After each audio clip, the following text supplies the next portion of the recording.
Hello everyone, আসসালামু আলাইকুম। সবাই কেমন আছেন? আলহামদুলিল্লাহ আমরাও ভালো আছি। আমার ভিডিওটা যে যেখান থেকে দেখছেন আশা করছি আপনারাও অনেক বেশি ভালো আছেন। সকালে ঘুম থেকে উঠেই আমি রান্নাঘরে চলে গিয়েছি, কারণ আমার হাজব্যান্ড আজকে চলে যাবে। আর সে বলেছে আজকে ঝরঝরে খিচুড়ি খাবে, এই জন্য আমি আজকে ঝরঝরে খিচুড়ি রান্না করছি। প্রথমে পেঁয়াজ মরিচটা একটু ভেজে নিয়েছি, তার মধ্যে চাল ডাল দিয়ে চাল ডালটাও হালকা করে ভেজে নিব। আমি একদম পোলাওয়ের মতো ঝরঝরে খিচুড়ি বানাবো আজকে। গরুর মাংস দিয়ে ঝরঝরে খিচুড়ি আমারও খেতে ভালো লাগে, এই জন্য আমি একটু চালটা ভেজে নিয়ে তারপরে সব কিছু দিয়ে পানি দিয়ে দিব।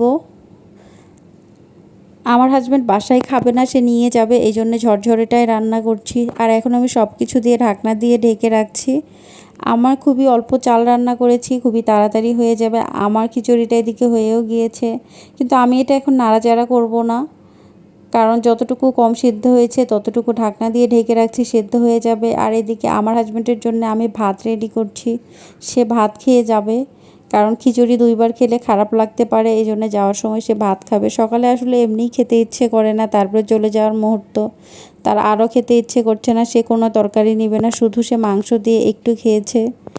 আর এদিকে আমার খিচুড়িগুলো একদম ঝরঝরেই হয়েছে। আর এখন আমি বাটিতে তুলে নিয়েছি, তার উপরে কয়েক পিস একদম ঝোল ছাড়া মাংস দিয়ে দিলাম শুকনা শুকনা দেখে। আর এর উপরে আরও কিছু খিচুড়ি দিয়ে ঢেকে দিব, যেন মাংসটা একদম জমে না যায়, একটু গরম থাকে।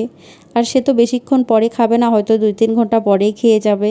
আর একদম শুকনা মাংস দিয়েছি, আসলে জমে যাওয়ার কোনো চান্স নাই, কারণ গরুর মাংসের ঝোল দিলে জমে গেলে খারাপ লাগে, আর শুকনা মাংস এমনিও খাওয়া যায়। আর আমার হাজব্যান্ডের জন্য আমি আম কেটে রেখেছিলাম, আমার হাজব্যান্ড খেতে পারবে না, সে ভাত খেয়েছে, তার পেট ভর্তি।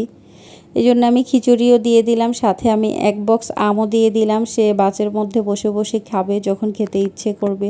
পরে খেতে আসলে ভালো লাগবে, কিন্তু এই মুহূর্তটা হয়তো খেতে ভালো লাগছে না।